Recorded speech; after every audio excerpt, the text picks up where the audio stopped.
is Tom Stone. I'm Captain Army retired. I served 8 years in the U.S. military, primarily with 75th Ranger Regiment in Army Special Operations. I served essentially from 2011 to about 2021, at what time I was medically retired after 3 combat deployments. I deployed 3 times to Afghanistan, and during that career, I've had the opportunity to lead some of America's best, brightest, most humble servant leaders that you would ever imagine coming into contact with. And it sort of flips the idea of even the U.S. military. Within it, a lot of people have preconceived notions of what the military was. It's a lot of people, that they might not think that are kind, humble, caring, and from my experience in the military, the amount of people that I served with, the overwhelming amount of characteristics that they had in humility and just being an absolute team player, sort of even flipped my idea of what Hollywood would present to us as an idea of what a special operations soldier was. I now am a affordable housing attorney in California. So I went to law school after serving. I graduated in 2021, moved out to California. I've had a great career both in a large law firm, and then I gave that up to pursue my passion for affordable housing, which is a really big issue here in California and across the United States. And once again, had the ability to kind of look back at the problems that our world and country are facing and saying, what could I do to help? So that's where I am now. I'm sitting in the office in Calabasas, California, speaking to both of you. Fantastic. And so we'll come back to, of course, your role in Afghanistan. First, what was your motivation to enroll, to get started in that career? I'm the youngest of 3 boys, and I generally lead with a background of who I am with that in mind, because my mother was a homeschool teacher. My father was a Army helicopter pilot. They met at the University of Mississippi, and right after my father graduated, my mother and father moved and began a process of moving every 3 years. So in the military, every 3 years, they give you a new assignment across the United States. And for me, as a young 2-year-old baby, my father was stationed in Germany. So I got to grow up as a child in Germany for 3 years. And that process for me, seeing my father growing up in a military base, it was both a cautionary lesson of what I didn't want my life to be and what I saw the best of what I could be. My oldest brother is an architect. My other brother is an artist. And so from both of those angles of viewing myself as the youngest brother, I looked at my 2 brothers who were fostered by my parents and really encouraged to pursue their passion. I think if you had asked my parents at the time, do you want any one of your children to go into the military? They would have said no. But then it belied the fact when I told my father after university, after I was almost 21 years old, and I said, Dad, I saw what was going on in Iraq and Afghanistan. And I said, Dad, I think I want to join. I I don't think that he would tell my mother this, but I think he definitely told me this with his face, is that he was really proud of me for following in his footsteps. Um, sure, there's some sort of confirmatory issue there where he's like, okay, this is great, this is really reaffirming for me, but um, I was the only one of the 3 boys who decided to join, and it really was because I looked at Iraq, Afghanistan, this conflict that had been going on for nearly a decade at that point, and saw an opportunity to serve. It's really interesting to listen when I listen to your explanation about your past. It seems like you're merging the values from your father and your mother, and you brought those kind of values into the life of being in this extremely demanding, challenging profession. You talked about humbleness. You talk about being helpful and kind. I connect that with being a teacher, developing young human beings. And then your father, who's who has been in the military with a lot of courage and power. It's an interesting merge. An incredible competence with my father. Like a helicopter pilot is flying a machine that is not made to fly. In Leonardo da Vinci's wildest drawings, the helicopter was sort of this thing that with so many moving parts, I think they call it like a million moving parts trying to kill you as you defy the laws of aerodynamics. And his ability to wake up in the morning, 3:30, 4 o'clock in the morning, that discipline, but it was quiet discipline. There was never any grumbling. And when he would come home late at night after flying his helicopter all day long, being responsible for so many people, he would plop us on his back and have us walk across his back to help stretch out the muscles in his back. So he would lay down on the ground and we would be able to hang out with our father. But between those two periods of seeing our father go off and do something very dangerous and then come home and bring the family back together was my mother, who, as a teacher, as an educator, as a mentor, the primary one who was instilling in the three boys this sort of sense of self, how to grow up as young men. You know, there was a lot of times that my father was away, either at war, he deployed to Iraq, or he was out training for many, many hours out in the field, or would be out for months at a time. And my mom still had to find a way to be able to encourage three young men to grow up as men. Sometimes without the, you know, and I use the word absence not negatively, but, you know, respectfully to my father's service. And really just as an extreme amount of appreciation for my mom. You know, I go to both my parents for advice, and both of them would not be hurt by me saying that I would call my mom first, even today with an issue. They both know that. So can you tell us a little bit, for those who don't know, the 75 Ranger Regiment, you know, what is that unit, and maybe describe, if possible, what your typical day in Afghanistan was like as a platoon leader? Absolutely. And I think as a nice tie-in, as a kid, I knew about the Army Rangers. I mean, they had the motivational videos that get broadcast. They were the ones who they're an elite organization of Army Special Operations. And in Army Special Operations, there are Green Berets, there are Army Rangers, there are psychological operations. There's various teams, but when you imagine Army Rangers, I like to refer to them, and I would think of them, and I barely extend that to myself, but I think of the people that I served with as super soldiers. They have years of training, 1 to 2 years of training. There's an initial selection process to even get into the unit. So for me personally, to get into the unit, and they perform counter-terror missions and direct action missions, which means going after the very top leadership of terrorist organizations in order to stop them. They do direct action raids, which means descending on a target, anywhere from 30 to 100 Army Rangers surrounding it and eliminating the target. And even using terms like eliminate, I think I can cut to the chase. It's to kill a human being. And when you're a kid, that sounds so exciting. We have video games about it, Call of Duty, it's glamorized in Hollywood. But when you really think about it, in the scope and span of our history and our world, there are bad people trying to do bad things to others. And our governments in thousands of years have always seen fit to recruit and attract talented human beings to go out and kill other human beings. It's both the saddest and most noble thing that I can think of.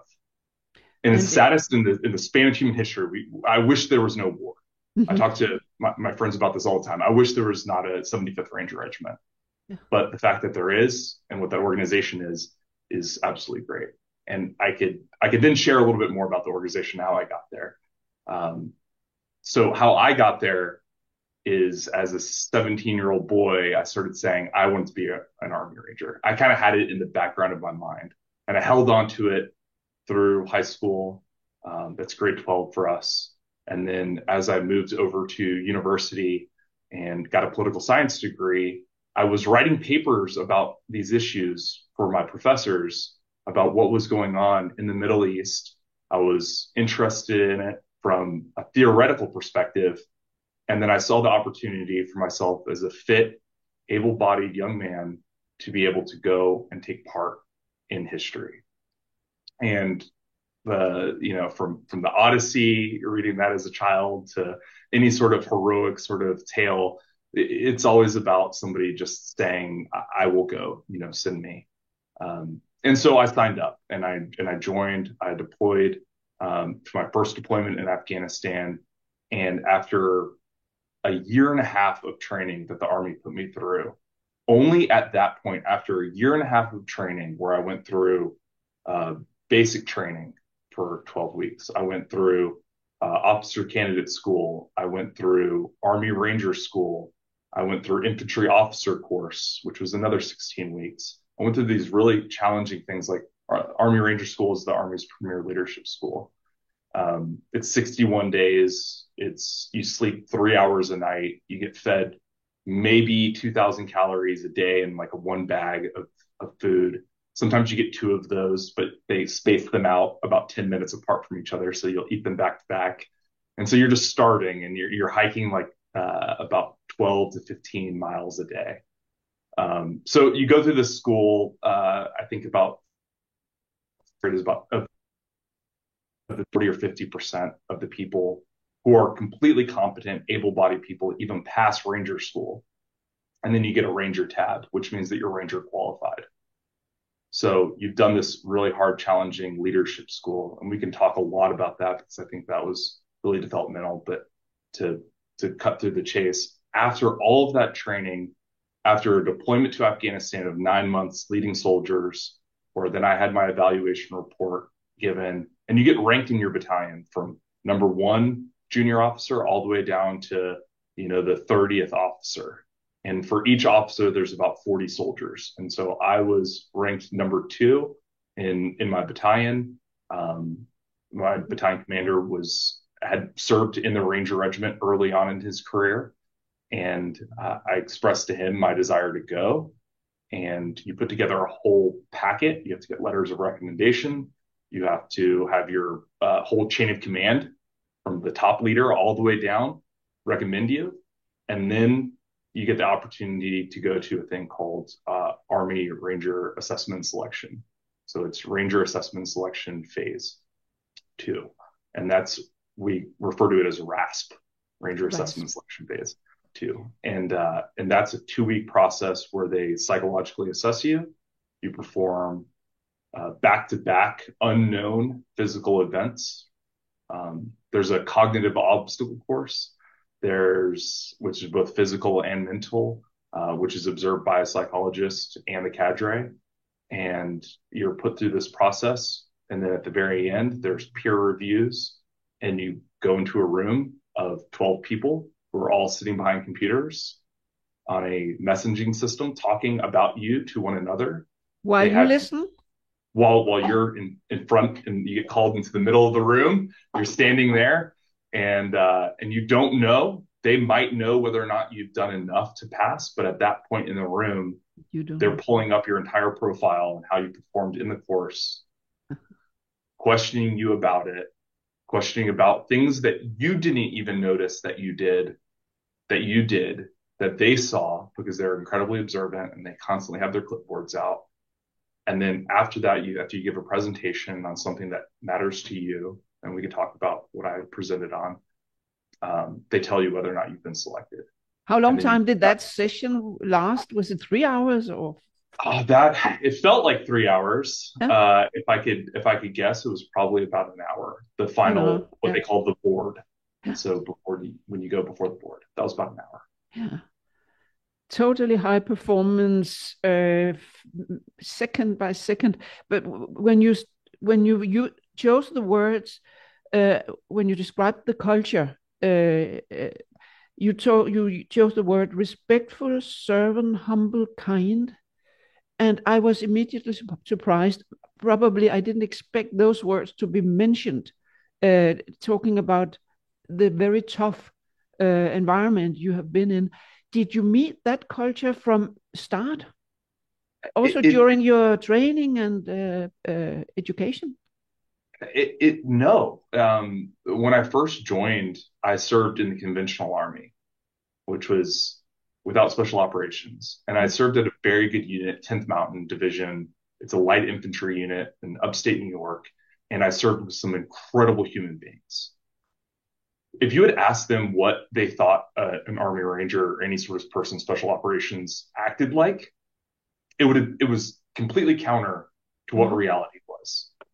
The people that I served with, and you have to imagine these are some of the most fit human beings. They can run 2 miles in like 12 minutes. With body armor on. They're humongous human beings. Every single one of them is at the peak of their physical fitness. The IQ testing alone to be able to be in Ranger Regiment is to be either above average or almost genius level. So that's the cutoff. That's the bare minimum. So if you're a smart, incredibly physically fit human being who's incredibly competent and has already performed well in another organization and been ranked that way, you're the average. You're the norm. Yes. And so what skills do you develop to be an effective member of a team? And I think that was humility, taking a step back and pushing that ego aside, which wants to come to the front all the time. That's really interesting. What were the biggest challenges for you personally when it's a very long journey, it's a very long process. Personally, what has been the biggest challenge for you, being the child of a helicopter pilot and a teacher, joining probably the most demanding career you could ever think of? I think the most challenging aspect for me was during my third deployment, my second with Ranger Regiment. And during that time period, there was a large shift in how we executed targets. We went from putting, like I did in my previous deployments, what we call boots on the ground. And you take a group of human beings and you fly them to a target and you land at the target and you engage into a gunfight. Yeah. We went from that. And then about 2015, 2016, there was a rise in what we've seen in the news of drone warfare. And some of the people that led the drone warfare were Ranger Regiment. Was Ranger Regiment and other special operations. So we went from being incredibly talented on the ground direct action soldiers to almost prosecuting the majority of our targets with drone warfare. And for me, my first day in country on my third deployment, I think we killed 26 people with 2 Hellfire missiles from a drone strike. And I'm standing in a building. I just landed. Not 15 hours prior, I was in Georgia and I board an airplane. I land in Germany. They get another plane immediately ready for us and then fly us into Afghanistan. I land, I sleep in a hammock strung up between the sides of the airplane, taking sleeping pills on the way in. So we're well rested. I get in my sleeping bag and my hammock strung between, the skin of the aircraft, and we land. We roll out. I walk into this building that has about 50 television screens with live drone feed all over Afghanistan. And the other captain looked at me, and I was a young captain at that time. And he looks at me and he goes, "Okay, these are your aircraft now." And each one of those aircraft had multiple high explosive weapons hanging from its wings. And the person that would authorize that was my boss, one level up. When I would get on my headset, just like you're wearing it, and I would give him a call and go, "I see this on this high definition screen. I see what looked like terrorists in an area that we've been looking at. And at that time, we had what was called in extremis authority to basically drop a bomb on anything that we thought was a terrorist in certain regions, because Afghanistan was sort of getting overrun as we pulled out of Afghanistan. And so just to stop the flow, they said, drop a bomb. And in that deployment, I think we executed probably over 1,000 human beings through the use of drone warfare. And this is a 4-month deployment. And so within 6 hours of me being on ground, I'm standing there. I hop on the phone. We call up to the main building, which looks like a NASA Mission Control Center with TV screens 100 feet into the sky and 200 feet across, and about 50 people at computers standing and watching these. And I go, sir, this is what I'm saying. I've already called our Afghan partners. They've confirmed that they don't have any military operating in this region. There are about 25 to 30 people in rows, in lines, in a military formation, and they were doing military rifle drills. So they were standing in line and raising their weapons and practicing aiming, and we dropped 2 bombs on them. And then within the span of 5 minutes from when I made that call to when I got authorization, about 26 human beings, souls left this earth. And I thought to myself, wow. Wow. And yes, wow. And I wonder, what gives you the resilience to be able to have that kind of a process? I mean, it's on top of what any human being will be capable of, but you can talk about it as a very important, but also a very approachable. It sounds like you talk about it in a very logical way, but what gives you the resilience to be able to do that? It's such a great question. And thank you for highlighting the resilience aspect of it, because I think that's the most challenging part to hold on to. Because at the time, I looked at a whiteboard on the wall, and it was the prior unit, 1st Ranger Battalion. And 1st, 2nd, and 3rd Ranger Battalion each took turns, 4 months being deployed. 4 months, 4 months, 4 months, back to back to back.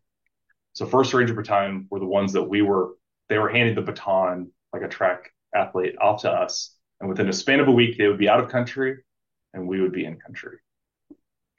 And so the resilience to do it is the fact that we had trained to do it. Yeah. Yeah. We had known there was, in like anything, like any sort of performance sport or high performing culture, what you see is that you don't just do the thing the first time at game time. You do it lots and lots and lots of times before in as close to realistic conditions as you can. And I had gotten the training. I had flown to specific military bases that are highly classified to learn how to operate these drones, how to talk to them, how to identify them, how to utilize the breadth of resources that we had to mitigate civilian casualties. And so the steps that went into that were a confirmation that there were no civilians, but these weren't our Afghan counterparts, that the country of Afghanistan, no matter the view upon how much pressure was being put on them by the U.S. government, was asking for this. So the government that we were viewing as legitimate was asking us to prosecute these targets, to stop the overrunning of certain districts, and to give them a fighting chance at maintaining some sort of republic there. I think that the resilience aspect came in at a later point when, about halfway through that deployment, I was being asked to prosecute targets that involved drug facilitators. And they're part of the terrorist network. That's how the Al-Qaeda, how the Taliban, how the Haqqani network, which operated out of Pakistan, how they funded a majority of their operations were the illegal sale of and growing of opium and heroin and the shipping of that out. And so when we would identify a high level drug facilitator, that was a fair game target in our intelligence community's eyes. For me, that was incredibly challenging because I went to college and I had friends who smoked pot and smoked weed and dealt weed in small amounts. You knew them. I hung out with them. I went to class with them. They were great human beings, and they still are today. And I will not name names, so we don't have to cut this later. But they are just fantastic human beings. But yes, they were involved with drugs in a small amount, in a recreational amount. And I remember thinking to myself and talking to my boss, who was an incredible human being, went to Harvard Business School, one of the most competent, kind, caring human beings ever, who would just engage in these conversations with me when I would have a challenging day, when I would go back to his office after dropping bombs on human beings. And I looked at him and said, "Sir, can you explain the difference to me between a drug facilitator and my friend who dealt drugs? Like, what is their moral crime? And how is it me picking up a phone and pressing that green button to dial that ringtone, the one making that sort of moral judgment on another human being? To whatever end that we're pulling on the thread to try to unweave the quilt of the terrorist network that is blanketing Afghanistan. And you can try to just mentally wrap your head around the idea that it's just one string. I'm just doing this one thing. But at a certain point, I'm culpable for that. Mm. And that was incredibly challenging. So is it actually talking about the bigger meaning of what you're, yeah, that's exactly the point. Yeah, that's exactly the point. Yeah. Okay. What a process you have been creating for yourself and being part of. And again, to repeat myself, it's so interesting to listen to how extremely important the culture is. The culture that is kind, respectful, humble, supportive, willing to listen. And if not, everything would have been totally different for you in that track. I wonder how much you are aware of that in your career by now. Is it still a huge part of your value system, these aspects of culture? Absolutely humongous part. When I graduated law school, I worked really hard in law school. I saw an organization, and so much of life mirrors itself when you start to be reflective on how you make decisions about things. I am a person that wants to be a part of the best team. I know that about myself, whether it's internal pride, arrogance, ego, or wanting to find those people. And I think the noble part of it is that I want to work around really competent, good people, because I know that's how I'm going to get the best training. Now I'm going to develop skills myself. There's also the ego part of it. I want to be on the New York Yankees.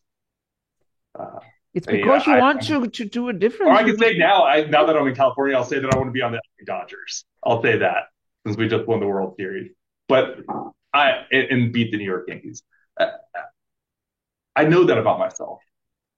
And I knew that about myself when I was 16 years old, and I wanted to be a part of the Army Rangers. And a friend's dad gave me a shirt that said Ranger across it, and I still have that.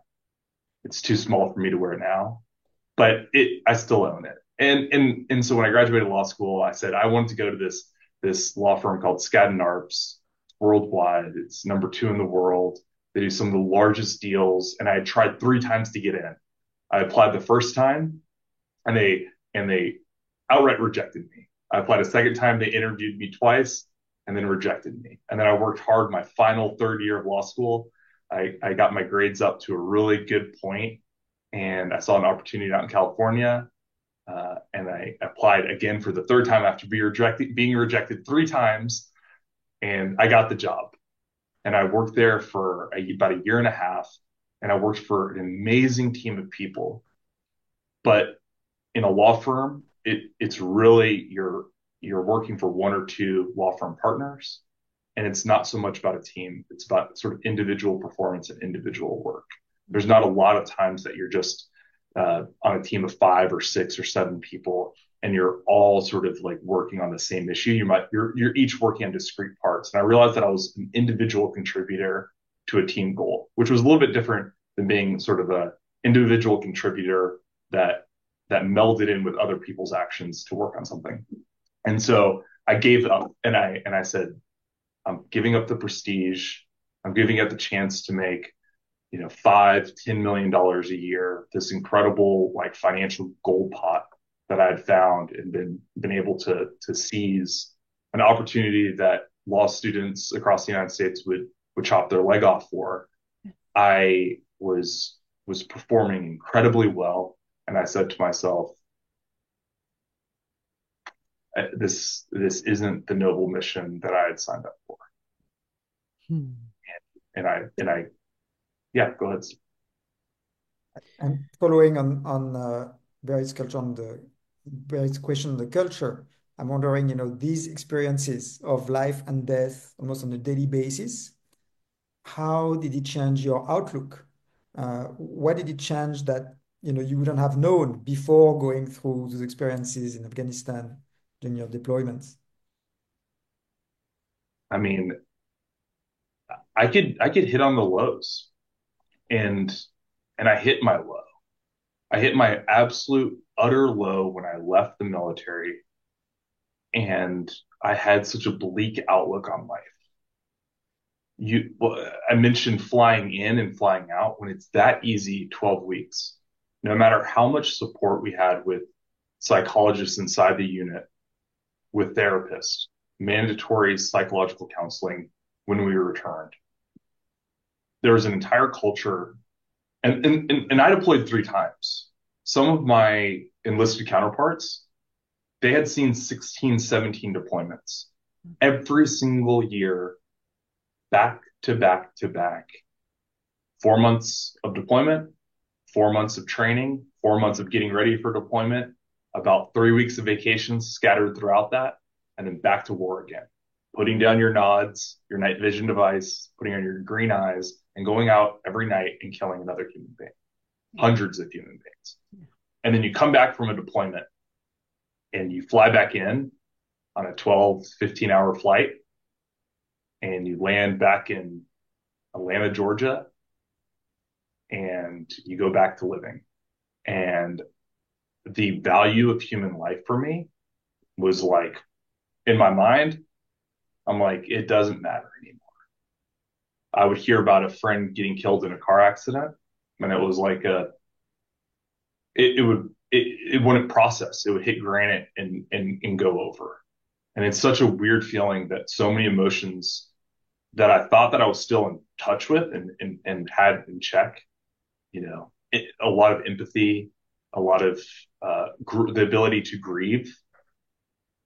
What a powerful emotion, the ability to grieve, the ability as a human to cry about something sad was gone from me. I didn't cry for about 2.5 years.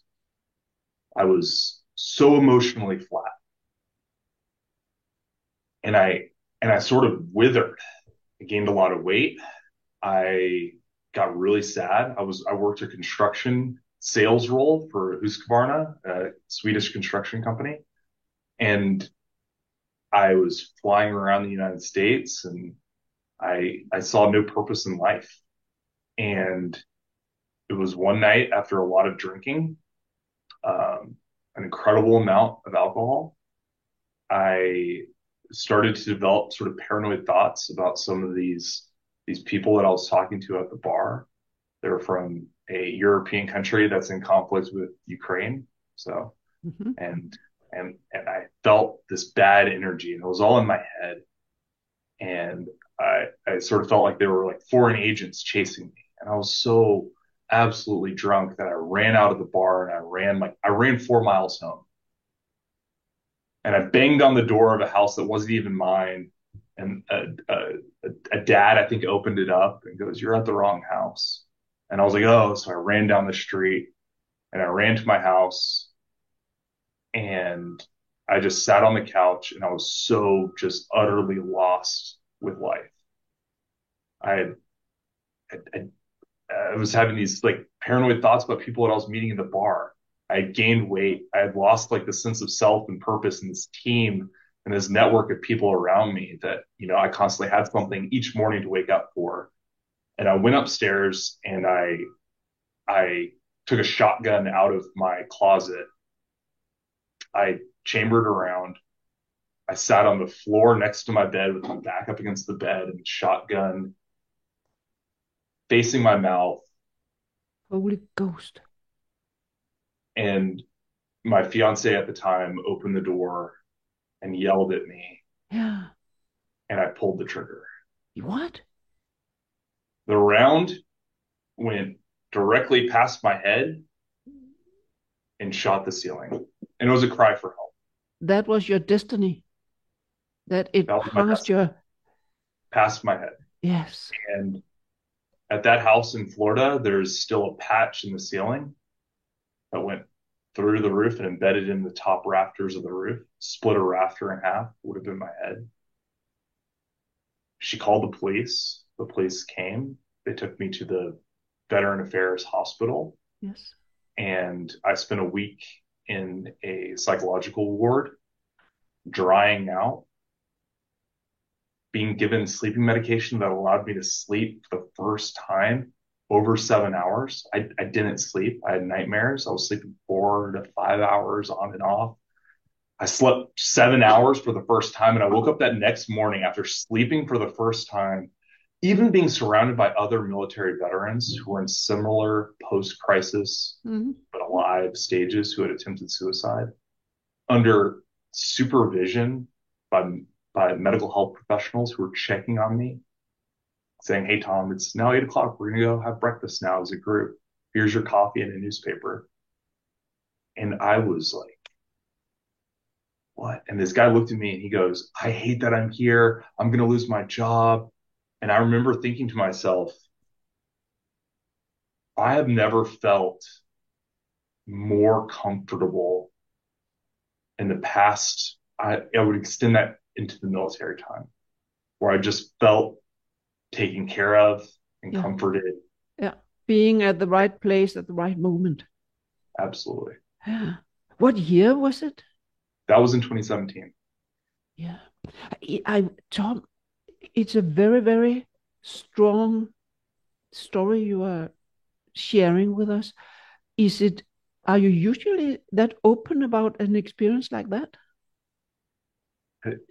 If the conversation touches this point where I felt like I've opened up with somebody and I don't share it in passing, I toyed with sharing it because I personally am comfortable sharing it. I think that it's, especially when I talk to other veterans about what they go through, I think that there's something in me that wants to share it to other people. Yeah. So they know that when they have had similar experiences, and a lot of veterans do, but there's utter guilt and shame about being judged, about being viewed as a person who was weak enough to put a gun to their face or put a bottle of pills in their hand, put a rope around their neck, or whatever, just ways these people finally hit that wall of saying, life is so bleak that there's nothing tomorrow for me to wake up for. I hit that point.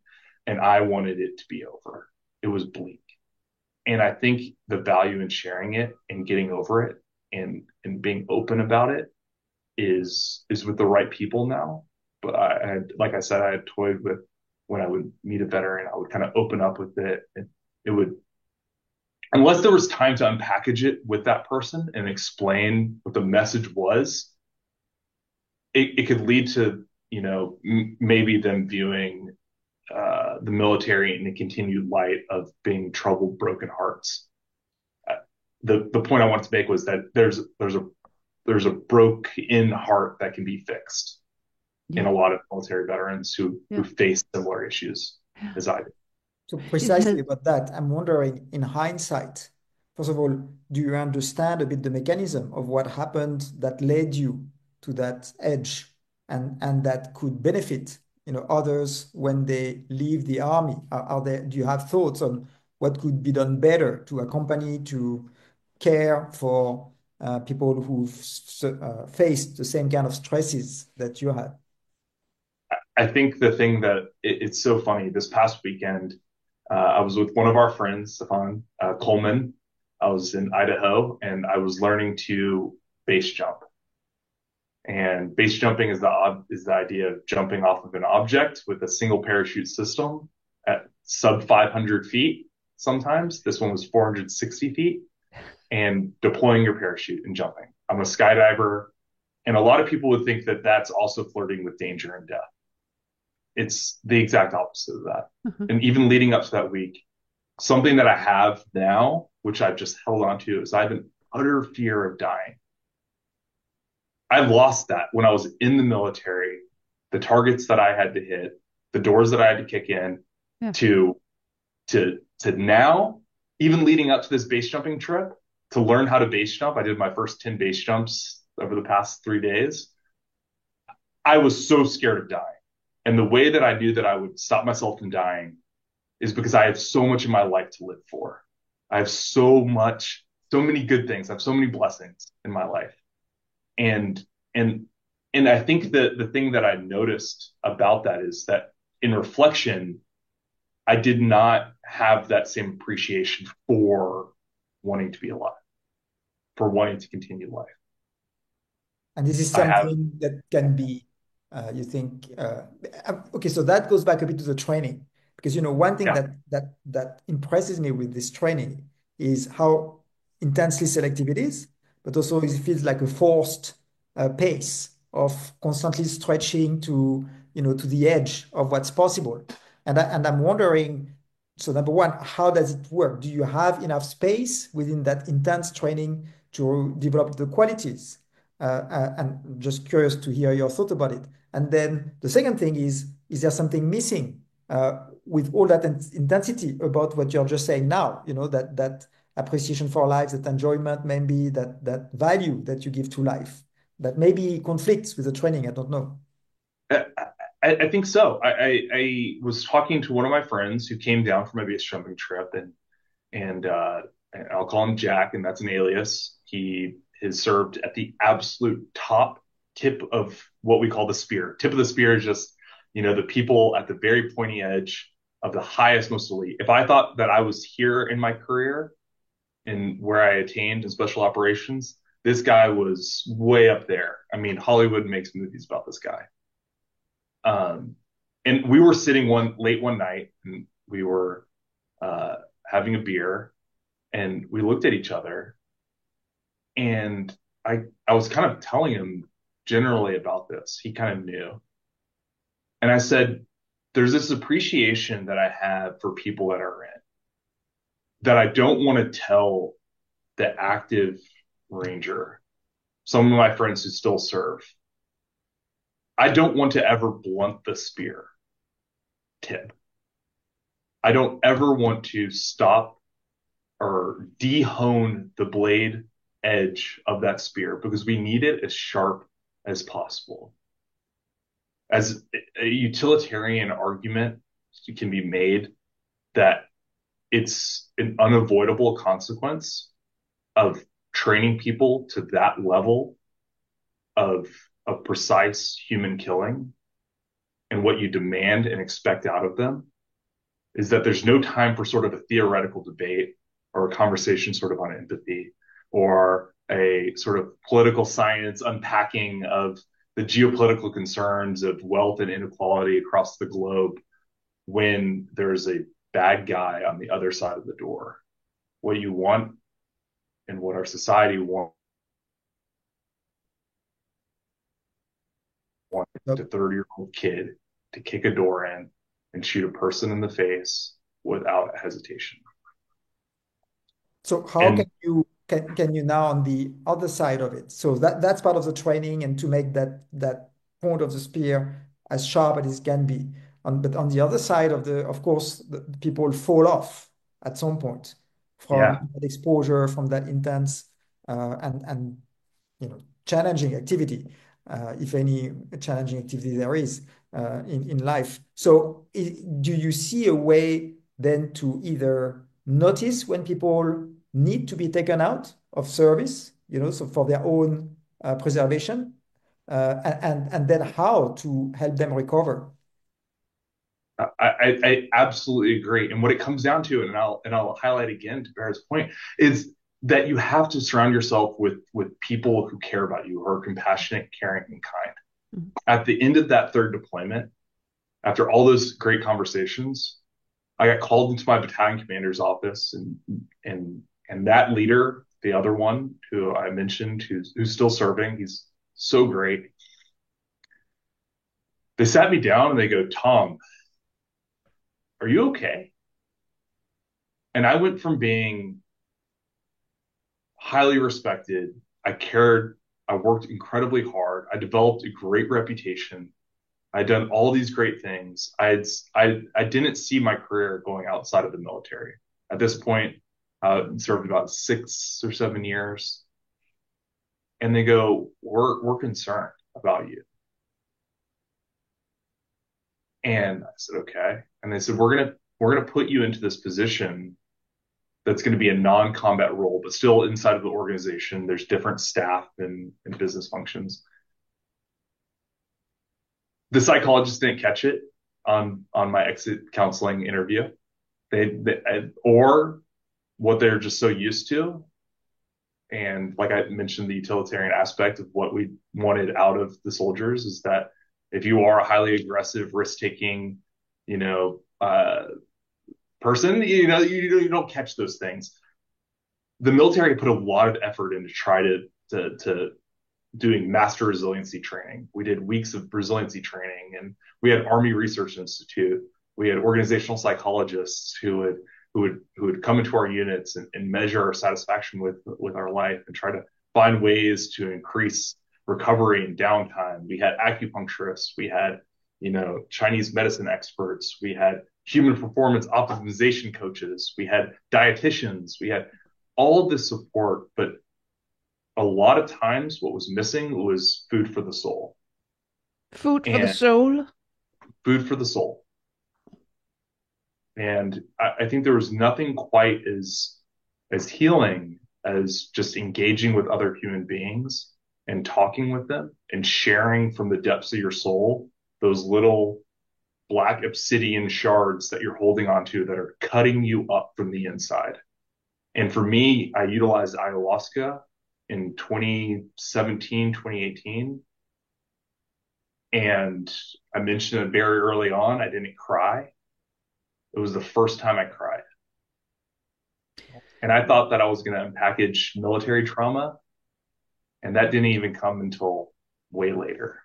But you did that on a private basis, I assume, right? I Well, did. of course, there are the MDMA procedures now with MAPS.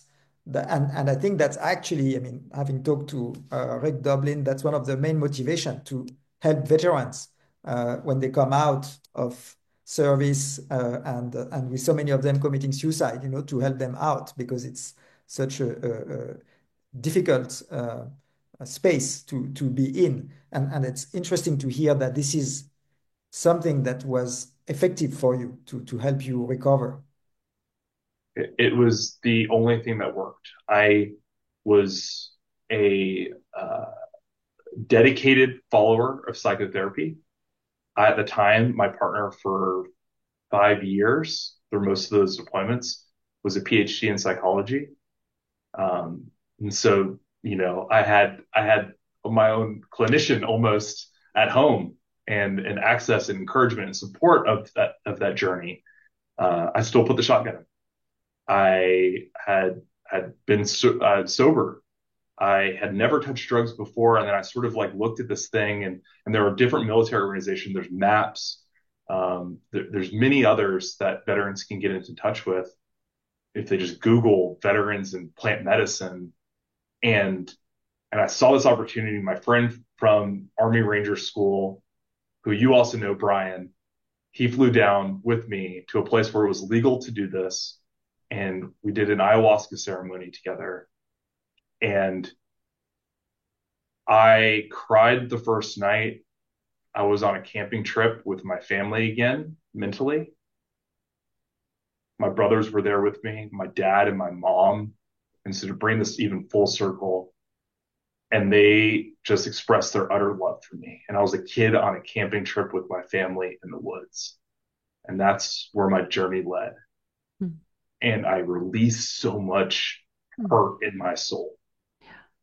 The first night I didn't touch. I was so scared of, even talking to people before I went in and took the first cup of ayahuasca that I was like, oh, I'm going to unpackage this military stuff. I'm a former Ranger. And then didn't touch it. The second night, didn't touch it. No military trauma. The third night, finally, I had the act of dying, and I was so afraid of dying. I resisted. And I remember just this washing over me feeling saying, it's okay. It's okay. It's okay. And just over and over again, it's okay. And I finally just gave in, and I said, okay, I'm comfortable feeling this death. I was convinced I was going to die, lying on the ground in the heat of the jungle, sweating. I thought I was in heat exhaustion. And as soon as I did that, it said, you're good. And I stood up and I was like, I didn't want to die. And from that point on, I have had this not fear of dying. And I think it's not a healthy respect of not wanting to die, wanting to appreciate life. I want to live. And I've held on to that. And if it's the only thing that worked. It sounds like it sounds like you somehow reshaped yourself. You got help, and then you succeeded reshaping yourself. Listening to you being so courageous, so open, and I interpret it as a part of your noble mission in life that you dare to share such deep, deep experiences about life and death. And I was so occupied with what you told us and are telling us that I forgot that when any human being mentioned suicide, we need to put out a warning that if somebody come to think about their own risk, they should immediately seek for help. Absolutely. I forgot it because I was so absorbed by what you are explaining. And I see it in the bigger mission in your life, your noble mission. You share what you experienced in a very clear and humane and open-minded way. And I totally admire it. Thank you. Mm. So I want to be mindful of your time, Tom, because but I have just now to move forward, in life with that beautiful life that now you are grasping. I'm curious, what is your ambition, looking forward, and what advice could you give leaders with all that experience, to hold on to be the quality of to exhibit the quality of leadership that you've talked about, that you've experienced, that you've developed, that you've practiced, and that you are practicing today. So what are your ambitions moving forward and advice for other leaders? I think my mission moving forward is to continue to help people. I have a lot of amazing gifts and blessings, amazing people supporting me. I think I would like to help others in whatever that looks like, whether it's getting involved in local leadership or in organizations, which I'm already involved in, continuing to help those. I'm involved in a nonprofit called You Are Good, which was just created. Paula Kobe founded it, an amazing human being, Air Force veteran, and it's to help bring veterans together, to try to capture us as we leave before we head down that path of forlorn despair, and to bring us into community. So that's really exciting. So that's upcoming. The second thing that I would have for leaders to state is that you could have the most highly performing individual in your team, but you cannot cultivate their true potential unless you have those heartfelt conversations with them that are aimed at uncovering those little black obsidian shards in their heart. And whether it's anything going on in their work life, professionally, those bleed together, they're not separate. And uncovering those things that are cutting a person up on the inside, and capturing them and directing them. And like I said, in life, there's no big changes. There's no 180s that we've ever had in our life. Personality is practically set, but we can make small 5% course corrections on our life. And like a ship crossing the ocean, if you make a 5% course correction on your life every year over many years, and you continue to pull on those sails and pull against the wind, you're going to end up in a drastically different place than where you were headed. Excellent. Excellent. Your life is not only destiny, it's also what you decide to do, even though it's not the huge transition. You can influence. That's what you have, the experience you have extracted from your life. Absolutely. So, yeah, makes so much sense. And hope. And hope across the horizon that you're going to hit land. Yes, Yes. exactly.